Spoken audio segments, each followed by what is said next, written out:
Доброго времени суток, дорогие телезрители! В эфире НВК Саха, программа про авто 14. Мы обсуждаем темы и поднимаем вопросы, которые касаются безопасности дорожного движения. В студии работает Руслан Ачиров. В течение следующих 25 минут вас ждет много интересной и полезной информации. Итак, смотрите в сегодняшнем выпуске.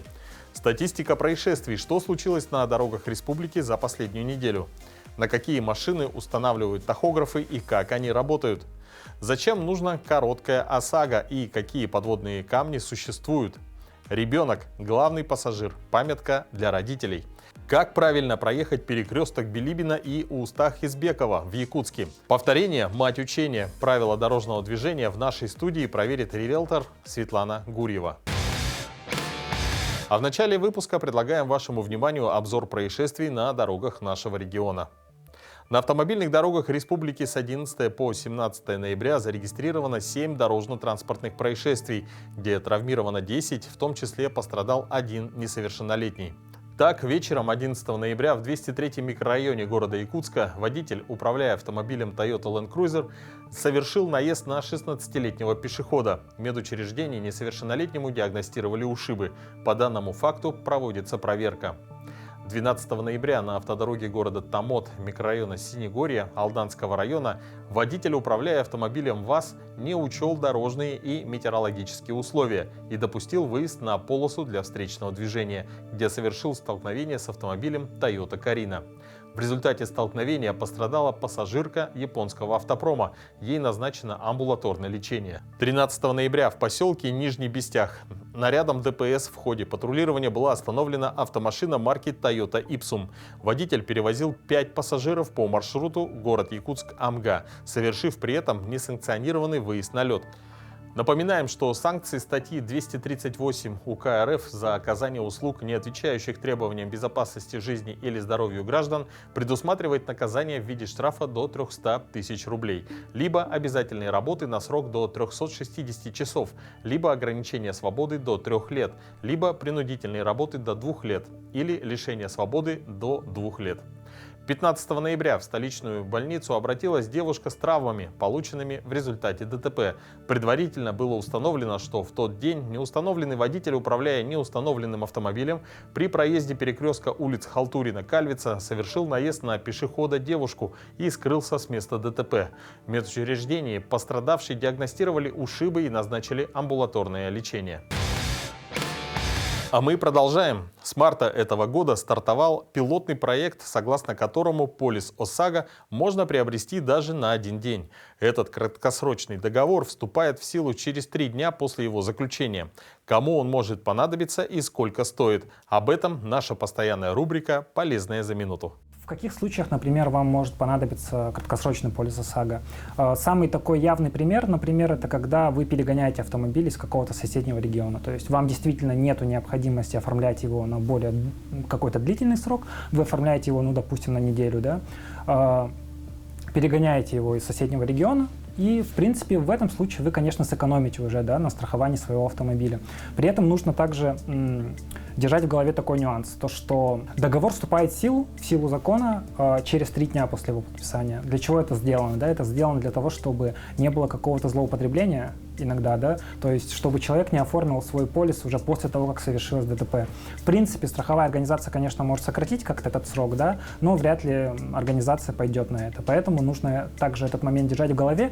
Второй вариант, конечно, он такой уже более нестандартный, да, это, возможно, для каких-то владельцев раритетных, возможно, автомобилей, которые, вот, допустим, у нас, да, на День Победы или на День города иногда выезжают раритетные автомобили, но они выезжают, действительно, 2 дня, да, вы только пользуетесь автомобилем. Тогда, да, вы можете, в принципе, как добропорядочный, да, автовладелец застраховать также свою ответственность и оформить краткосрочный полис. Именно на момент, когда вы действительно выедете в город, проедете по параду, вот эти 2-3 дня, да, то есть законодатель, в принципе, такую возможность вам также дает. Вот подводными камнями как раз-таки является, на мой взгляд, больше всего это стоимость, да, то есть если вы хотите оформить краткосрочный полис конкретно на 3 месяца, то лучше вам все-таки оформить обычный полис ОСАГО. То есть он формально заключается на год, но у него будет период действия. Это, как я ранее вам говорил, да, это как раз-таки случай, когда вы замораживаете свой автомобиль. В этом случае будут действовать обычные коэффициенты, которые обычно применяются при страховании ОСАГО. А в случае, когда применяются краткосрочные коэффициенты. То есть сама страховая организация это сама уже как-то регулирует этот вопрос. Да? То есть она может поставить понижающий коэффициент 0,99, и на самом деле какой-то экономии у вас там не получится. В заключении полиса ОСАГО вам в принципе не могут отказать, потому что это публичный договор, и в любом случае, если у вас есть необходимость, и вы хотите его заключить, страховая организация вам отказать не имеет права. То есть в любом случае, какой бы у вас там не был автомобиль, какой бы у вас не был бы стаж вождения, да, в любом случае, это вопрос только по поводу дорожания его стоимости. Да. Действительно, у водителя, у которого будет какой-то небольшой опыт вождения, допустим, да, у него будет, конечно, стоимость оформления самого полиса выше. Но в целом никакая организация вам в заключении данного страхового полиса отказать не имеет. Водитель несет ответственность не только за сохранность грузов, но и за свою жизнь, здоровье, а также благополучие пассажиров и других участников дорожного движения. Контроль за соблюдением режима труда при управлении автомобилем требует применения тахографа. Далее мы расскажем, как правильно ездить по тахографу, что такое карта тахографа для водителя, как ей пользоваться, зачем нужен этот прибор и на какие транспортные средства его ставят. А об этом нам поведает старший госинспектор госавтоинспекции, капитан полиции Георгий Васильев. Георгий, здравствуйте. Здравствуйте. Ну, а какие бывают тахографы? Тахографы бывают у нас цифровые и аналоговые. Угу. На какие машины устанавливаются они и для чего? Согласно законодательству Российской Федерации, на транспортные средства свыше 3,5 тонн грузовых транспортных средств, а также автобусов требуются тахографы, независимо от формы собственности, будь что собственник является физическим лицом, индивидуальным предпринимателем, а также юридическим лицом. Угу. Как работают тахографы и как правильно ездить по этому прибору? Чтобы тахограф работал, функционировал, для водителя требуется карта водителя, который при начале движения транспортным средством вставляется в специальный слот, и тахограф фиксирует режим работы водителя, а также отдых и скоростной режим. Что такое карта тахографа для водителя и как ей пользоваться? Ну, как я повторил, карта тахографа специально выдается на конкретного водителя, который вставляется в слот, и согласно карты тахограф считает режим работы труда и отдыха водителя. В целом, где взять тахограф, как его обслужить и где взять, соответственно, карту для тахографа? То есть весь... Ну, у нас по городу Якутску есть организации, которые устанавливают тахографы, а также есть организации, через которых можно заказать именно карту водителя. Тахограф, они у нас являются контрольным устройством, поэтому они через каждые 3 года проходят поверку. В случае, если тахограф сломался, что должен делать водитель? В случае, если тахограф сломался, на дисковых шайбах берется слот, и там водитель указывает свой начало работы, выезд и отдых. А на цифровых делается тоже запись, что тахограф сломался, во сколько выехал и так далее. Все записывается в задней части чека. А какие нормы труда и отдыха действуют сейчас в России? В России у нас 8-часовой рабочий день, но этот момент может удлиниться до 9 часов, но непрерывно водитель должен ехать за рулем 4,5 часа. Если, допустим, водитель не соблюдает режим труда и отдыха, на посту его останавливают, выкатывается чек с тахографа, где все этот момент зафиксирован, и можно привлечь водителя по статье часть 3, статьи 11.23 КоАП РФ, это от 1500 рублей штраф за несоблюдение режима труда и отдыха. Раз мы затронули тему штрафов, то какие штрафы грозят за езду без тахографа и, соответственно, нарушение РТО? За езду без тахографа у нас в отношении водителя составляется административный материал по части 1 статьи 11.23 и штрафные санкции от 3 до 5 тысяч рублей. В отношении должностных лиц от 7 до 10, в отношении индивидуальных предпринимателей от 15 тысяч и в отношении юридического лица от 20 тысяч рублей. Помогают ли тахографы бороться с нарушениями режима труда и отдыха? Да, безусловно, тахографы именно предназначены для обеспечения безопасности дорожного движения, чтобы исключить наших водителей, управляющих в утомленном состоянии и так далее. Конечно, он помогает. Скажите, будут ли меняться тахографы и в целом законы, регулирующие их использование? Последние изменения в законодательстве у нас было в 2020 году, когда поменяли приказ Министерства транспорта номер 36 на 440 приказ Минтранса, который определяет, на какие транспортные средства устанавливается тахограф и так далее. Пока сейчас в ближайшее время изменений в законодательстве в сфере тахографов нету. Спасибо. Ну а я напоминаю, что у нас в гостях был старший госинспектор госавтоинспекции, капитан полиции Георгий Васильев. Спасибо. А мы продолжаем. И продолжит разговор о ПДД наша постоянная рубрика «На месте». Давайте разберемся, как правильно проехать перекресток улиц Билибина и Устах-Избекова. На что следует обращать внимание при отключенном светофоре или в режиме мигания желтого сигнала светофора. Этот перекресток, как оказалось, многих водителей вводит в заблуждение. Те, кто двигается по улице Билибина, при повороте налево убеждены, что встречные машины обязаны им уступить, ведь у них главная дорога. При этом, заметьте, работает светофор. Пересечение Т-образного перекрестка проще и удобнее, чем обычно. В первую очередь руководствуемся сигналами светофора. На зеленый едем, а на красный стоим. Перед поворотом нужно перестроить соответствующую полосу с учетом дорожных знаков и разметки. Если светофор оборудован дополнительными секциями, то совершаем маневр по стрелке. Именно на этом перекрестке Устах-Избекова, Билибина руководствуемся сигналами светофора. То есть при проезде перекрестка пропускаем встречный транспорт при повороте, получается. Либо же, если едете прямо, то проезжаем просто прямо.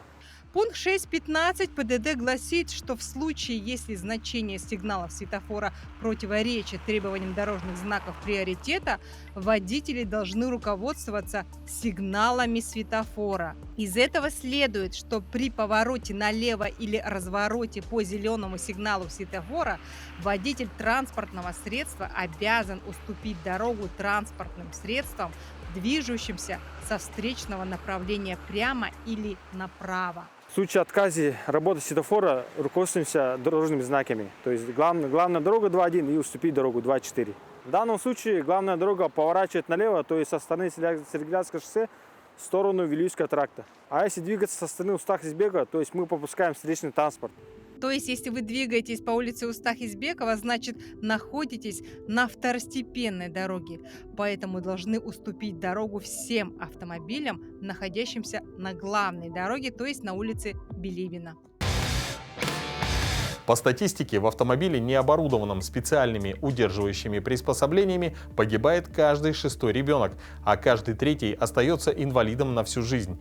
Тем не менее, многие водители с завидным упрямством не придают значения элементарным мерам безопасности, соблюдение которых позволит сберечь жизнь и здоровье их чад.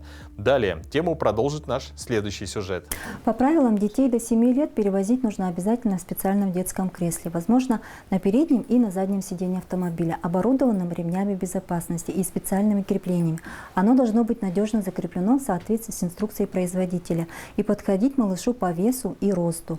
Надо помнить, что место переднего пассажира считается самым опасным в автомобиле, поэтому возить на нем ребенка этого возраста необходимо только в детском кресле. И важно помнить, что при перевозке детей на переднем сиденье необходимо отключать подушки безопасности, так как эти устройства рассчитаны на взрослых пассажиров, и хрупкое тело ребенка может не выдержать их давления. Детей в возрасте от 7 до 11 лет можно возить как на передних, так и на задних сиденьях автомобиля.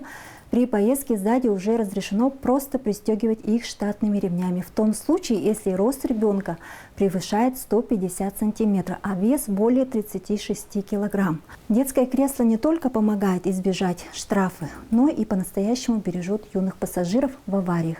Это доказано многочисленными наглядными краш-тестами с детскими манекенами. Статистика тоже показывает, что ужесточение требований к перевозке детей в среднем позволяет снизить детскую смертность в авариях на российских дорогах. Штрафы за отсутствие детского кресла или непристегнутого ребенка 3000 рублей для обычных автовладельцев и 25 тысяч рублей для должностных лиц и 100 тысяч рублей для юридических лиц. Детские кресла относятся к товарам, которые подлежат сертификации. На сертифицированные кресла клеится бирка с отметкой об успешном прохождении всех тестов. И главное, сертификат позволяет быть уверенным, что детское кресло в случае ДТП справится со своей прямой задачей. Поэтому обязательно просите сертификат при покупке. И его подлинность можно проверить на сайте Росаккредитации. Важно помнить, что за здоровье ребенка отвечают взрослые, и они должны позаботиться о безопасности ребенка заранее. Берегите себя и своих детей. С удовольствием хочу приступить к нашей постоянной и любимой многими рубрике, в которой горожане проверяют свои знания о правилах дорожного движения.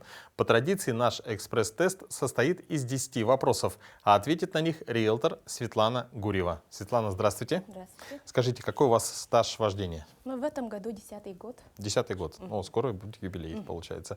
Но мы вам желаем удачи, успехов, и вашему вниманию будет 10 вопросов. Внимание, первый вопрос.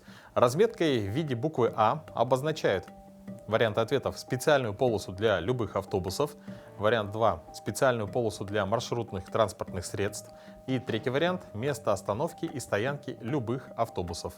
Ну, тут ответ однозначно номер 2. Для Номер два. маршрутных транспортных средств. Принято. Следующий вопрос. Вы имеете право продолжить движение на перекрестке. Варианты ответов только в направлении В, направлениях А и В, во всех указанных направлениях, кроме Г. Ну, тут видим знак направо нельзя. Можно прямо в и можно развернуться. А Б нельзя. Тогда второй ответ. Вариант номер 2. Принято. Следующий вопрос. Кто из водителей занял правильное положение на полосе движения? Варианты ответов: оба. Только водитель мопеда, занимающего левое положение на полосе движения. Вариант третий. Только водитель мотоцикла, занимающего правое положение на полосе движения. И четвертый вариант. Никто из водителей. Но я помню, что мопеды должны двигаться только по крайней полосе.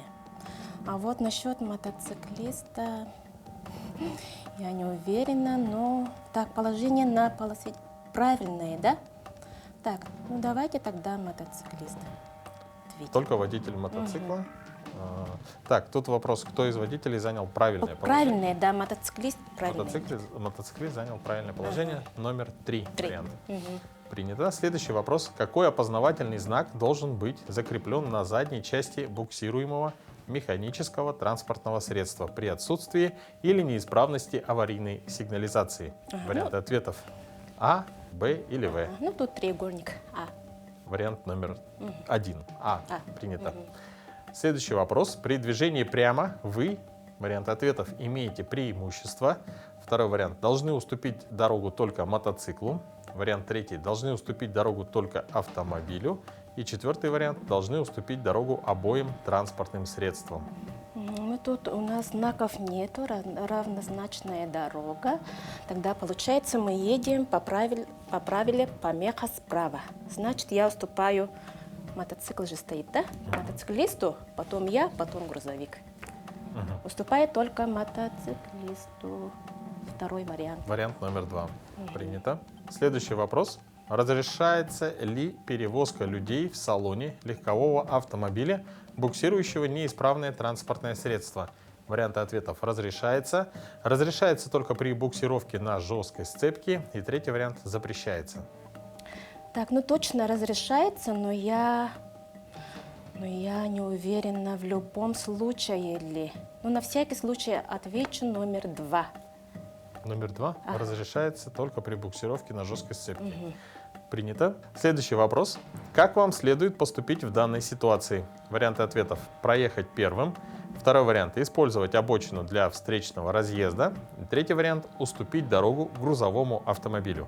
Ну, тут проехать первым, так как у меня помех нету. Вариант на номер моей 1. полосе. Принято. Следующий вопрос. Разрешается ли вам выполнить обгон в данной ситуации? Варианты ответов: разрешается. Разрешается только если скорость трактора менее 30 км в час. И третий вариант: запрещается. Ну, тут стоит знак главной дороги.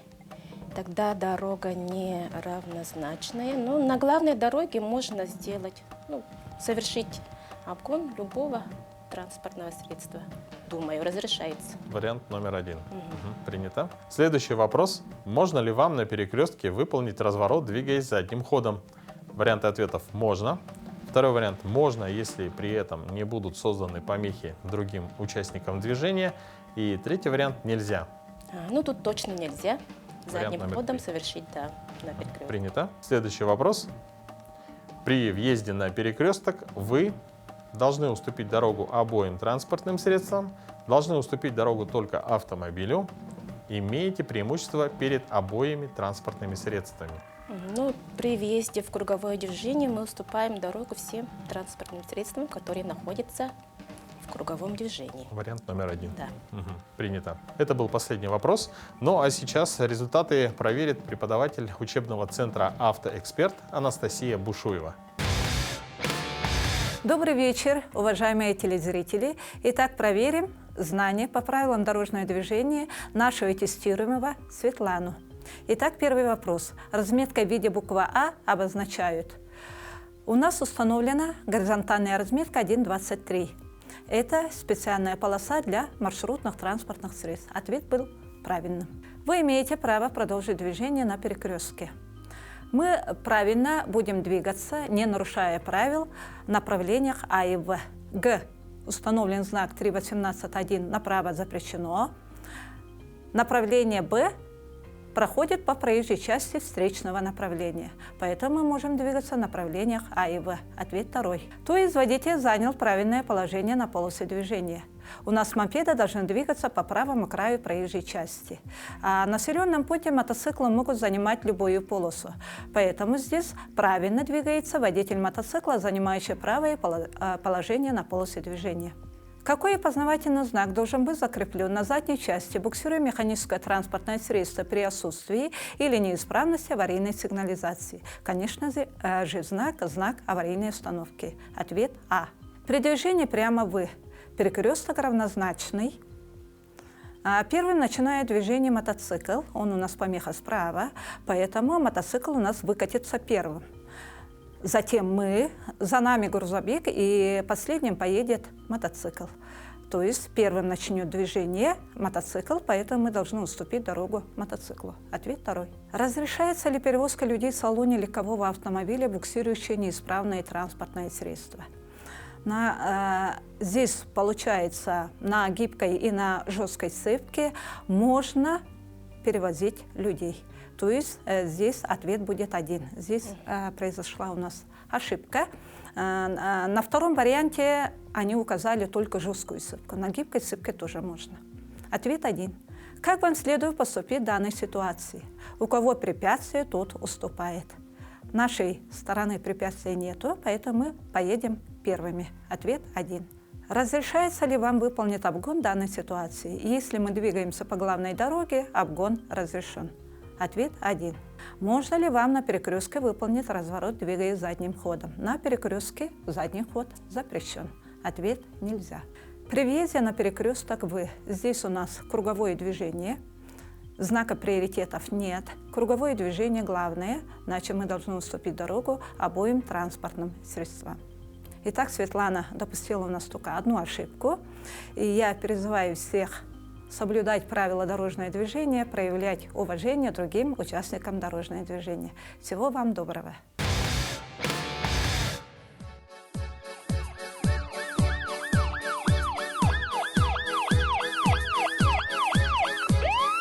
Солга быгылан, аксы батынден, Жонсерге быстыққа был жаматынден, Темір көлігіт, әрілләқ болунден, Үлетен сағалыр, қыз бирди гаи. ГАИ, и днем, и ночью они, ГАИ, на всех дорогах страны, ГАИ, и в летний зной, и в холода, чтоб не случилась беда, всегда на посту ГАИ.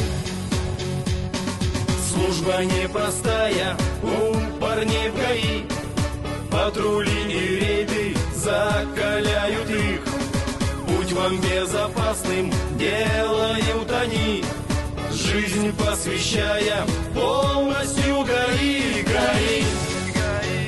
днем, и ночью они ГАИ. На всех дорогах страны ГАИ. И в летний зной, и в холода, чтоб не случилась беда, всегда на посту ГАИ.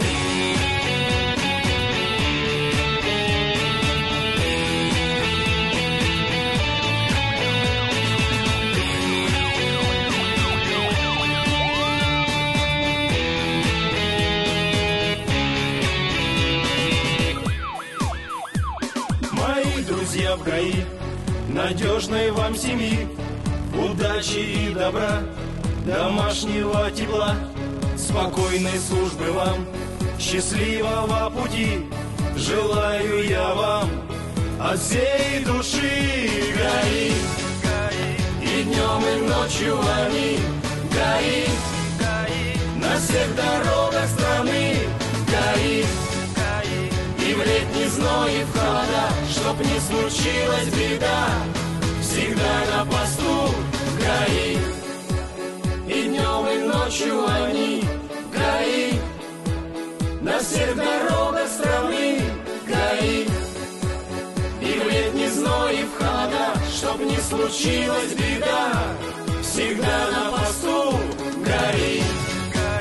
И днем, и ночью они ГАИ. На всех дорогах страны ГАИ.